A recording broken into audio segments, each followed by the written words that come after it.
Hello friends, नमस्ते जी, good morning. तो देखिए आज सुबह सुबह आए हैं हम 10 बजे क्या करने, गोबर ठोकने आए हैं।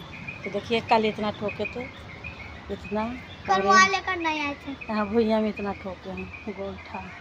और देखिए टाइम नहीं मिलता ना, इसीलिए सवेरे के टाइम में लाइव चालू करते हैं।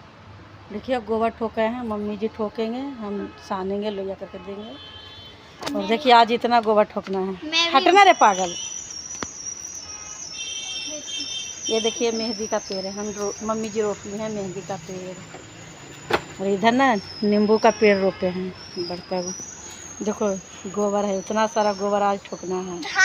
छोटकी धांगेगी, छोटकी धांगेगी, हम सानेंगे, मम्मी जी ठोकेंगे। तो चलिए टाइम नहीं मिलता है, बहुत सारा काम हो जाता है ना मुझे, तो अभी गोबर ठोकने जा रहे हैं।